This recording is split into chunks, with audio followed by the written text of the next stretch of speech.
Hello YouTube, shintigercurl here, that dude in the straw hat, bringing you yet another awesome video. It is now 4:32 a.m. Wednesday morning, and you know what that means? Time for me to do some live reactions to the latest chapter of One Piece. Sorry about not posting a video last week. If you've been following my Twitter as well as my YouTube channel, you know that I'm going through some emotional and physical health problems, so I wasn't feeling up to doing that. But anyway, the new chapter just dropped, and we're gonna read it. So, last time, well, if you haven't read haven't read the newest chapters last time. The remaining Straw Hats, made up of Luffy, Zoro, Usopp, Frankie, and Robin, set sail for a new island that's on the back of a gigantic elephant. Getting very much Discworld vibes here, as well as new increased bounties for the entire crew. And for some reason, Sanji's wanted poster labeled him as they wanted him. Now, normally wanted posters are like wanted dead or alive. For Sanji, he's wanted only alive. So anyway, without further ado, let's get down to the business. We go to One Piece, chapter 803, Climbing the Elephant. And of course, I have to do this and do the thing. And yeah, we do that thing, and of course we have the cover page of Frankie on a submarine racing a shark, it seems. It says a race between a shark and a boat made by Frankie and designed by Usopp. Yeah, I can see that. So anyway, they finally reached the mystical island of Zou, spelled Z-O-U. Of course, Bartmello is like is fanboying. Zoro tells him to shut up. He's like, this is the Grey ship that carries the godly Straw Hat crew. Oh, they ran into the Thousand Sunny. And no wonder he's fanboying. He's like, oh, it's the Thousand Sunny. And he's lusting after it so much that Usopp is just chastising him for it. Robin's like, this is good news. At least we know they made it. So the other members of the crew already made it ahead. And Frankie's like, they avoided Big Mom and no scratches to her. And Usopp calls out to Luffy calls out to Sanji, Nami, Chopper, and Brook, as well as Momoshiro, and of course the grass guy. So there's nobody on board, and they must have gone off and had fun without them. That's what Zoro's saying. Well, no, wait, that's what Usopp's saying. He's like, all right, you guys go on and have fun without me, and Zoro's like, you're coming with, you know. And Bartmello calls out and says that if they have anything else, he's like, actually, I've dreamed of the day I could go on an adventure with the Straw Hat crew and see them in action with my own eyes, but I don't want to get in the way of your holy pilgrimage. And our content meter has gone off the rocks, anyway, so we'll meet again. And the entire crew is crying, and they're like, we solemnly swear not to bring shame to the Straw Hat crew. As your subordinates, we swear to try our best and to become a lot stronger, so that part of it is obscured by the thing, but if you ever need our help, make sure you come for the remaining 4 signatures. Make sure to come for the remaining 4 signatures. It would be the greatest honor fighting with you. And completely ignore them. So apparently there's something on the bridge that's got legs and shit. Even though they're ignoring them, they're still happy. Oh, it's that guy. It's the other samurai's ability. He can make whatever he draws come to life. It's his devil fruit ability. So he creates a dragon. A very sorry looking dragon. But anyway, moving on. So him and Momonosuke are like eye for an eye, they say.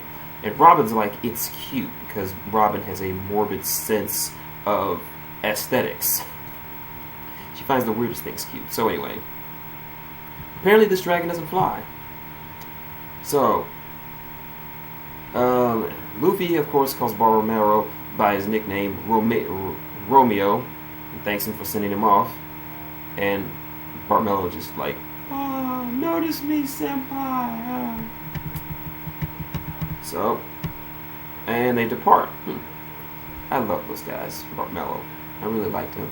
So anyway, moving on, the rest of the crew heads up, and the caption is, so the crew heads to the top of the mystical island of Zo. And we're going to, ooh, what's this? Grand Line, the island of Vertigo, Revolutionary main base. We haven't seen the revolutionaries, well, the main revolutionaries outside of Sabo, Koala, and Hack. Like Jagan, our units from around the world are emerging victorious. And we get our first look. Look at this. Alright. Say hello to Luffy's dear old dad, Revolutionary Commander-in-Chief Monkey D. Dragon. Nice guy. It's like, that says a lot about the Don Quixote family's fall. In a lot of countries that were involved in the illegal sales weapons, the tides have changed. To tell them not to let go of their heads, the world government will not sit by and do nothing. The cipher poles have grown in strength in recent years. We must be careful. Good head on his chest. Good hit on his head. Sorry, I took some medicine, so I'm a bit wonky. So she needn't be up at this hour, but alright. Koala strolls her fine self in and says that they took care of the weapons from Dressrosa, some containing a rare steel. And she asked, have you ever heard of wine steel? Well, there's a number of countries that have fairly limited, fairly limited, but we could find who's behind it all. So, let's see, and she's like, good news, we managed to get back our men that lay lost in Dressrosa. And well, I mean, Dragon's like, he's congratulating her, letting her know that she did a good job, and she mentions, of course, Luffy and Sabo. And Dragon asks about Robin. Let's see. The rumor about her being captured in the Shabaondi archipelago is completely fake, because at the start of the new arc, there was a fake Straw Hat crew going around using their name, and the fake Robin got captured. And she's like, of course Robin is alive and well, but aren't you curious about how Luffy's doing? And he's like, I've had enough with him. And, of course, they have a nice shot of Sabo outside showing off his devil fruit powers. And it's like, oh, you've heard from Sabo-kun. So, yeah. Anyway. And he's like, and he says something like, we need his help. And there's a splash page of him saying, gather the leaders of the entire Revolutionary Army together. And she's like, we're gathering those weird people again? Interesting. Oh, shit. I'm just going to let this speak for itself. Blackbeard. We haven't seen Blackbeard or his entire crew after the end of the Paramount War. We did hear his voice during Dressrosa, and of course we saw Jesus Burgess getting in some action in that entire thing. So, yeah. So we get the Blackbeard pirates. Now he went from a no-name jabroni to a warlord to now an emperor. The only man to have ever done it. He's doing a lot of firsts. So anyway, Dendemushi goes off, and Lafayette picks it up, and he's like, is that you, Burgess? We went all the way to Dressrosa to get you, but you weren't there. And he's like, yeah, sorry. And of course, Shiryu. Four Emperor's Blackbeard Pirates, second fleet captain, Shiryu of the Rain. Alright, let's take a look at this guy.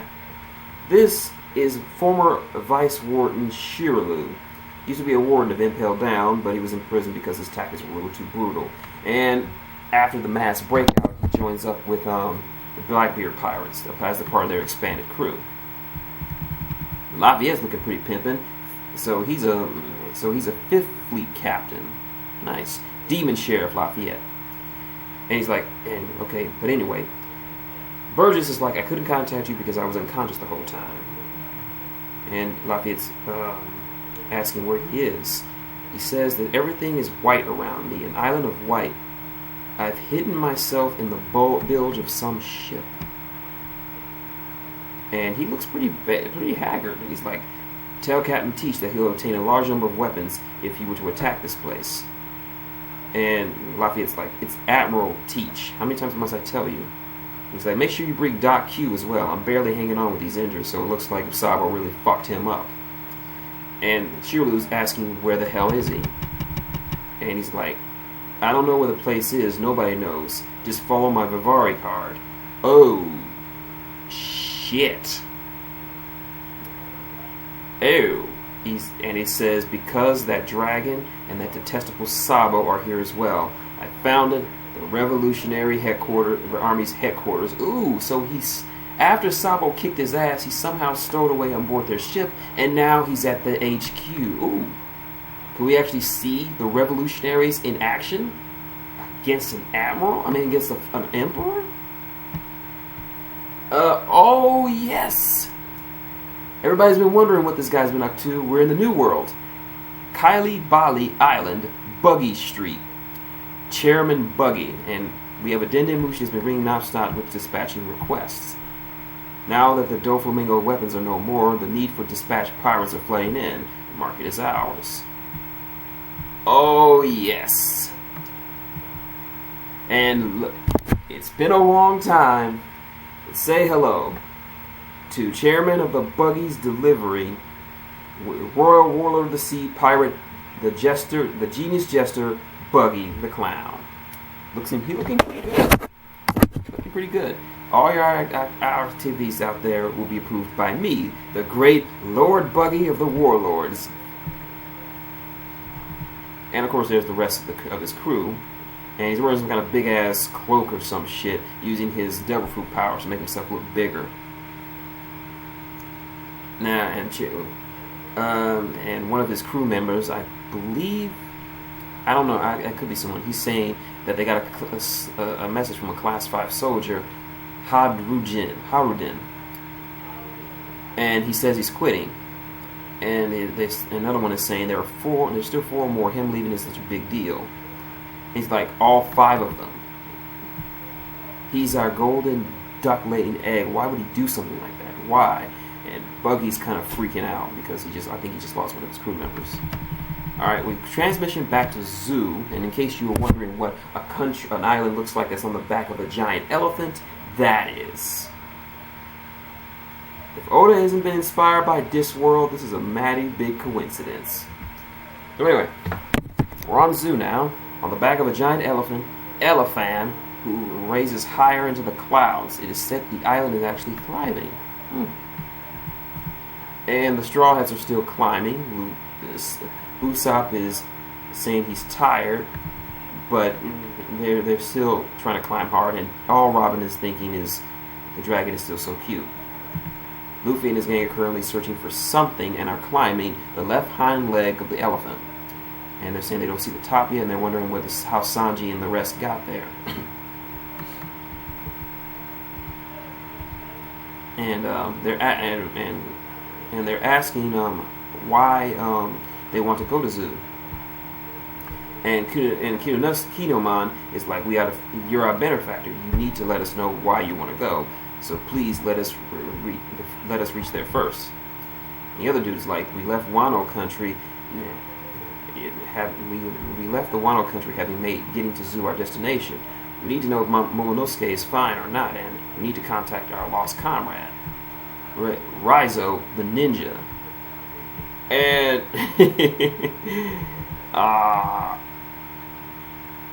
and of course they got the stars in their eyes, and he's like, "Whoa, what's that?" Luffy says that something is coming at them at high speed. And that is the chapter. Yeah, that is and that is our chapter for One Piece. So, what have we learned? We've learned that for some reason, we've seen Dragon. He also doesn't seem to be too worried about Luffy's whereabouts, and for some reason, he is going to assemble all the leaders of the Revolutionary Army together. Burgess has stowed away aboard Sabo's ship, and he's now at the Marine Headquarters HQ. Buggy's still around, although barely. And our crew have departed with Bart Mello and his crew of fanboys to make it all the way to the Kingdom of Zoo, where they're climbing the leg of a giant elephant. Only in One Piece. So anyway, that's my video. If you like what you see, Link, comment, subscribe below. Got any questions, comments, or just want to talk about awesome One Piece shit? Leave it below. I will get back to you. What's for the channel? Hitting that like button helps, as does clicking one of these mini advertisements around the screen. Or, do like everyone else does. It's up there. Right up there. Doesn't take much. My birthday is in a month. Come on, help a brother out. So, until next time, it's been Shintigercurl, that dude with the straw hat, saying good morning and so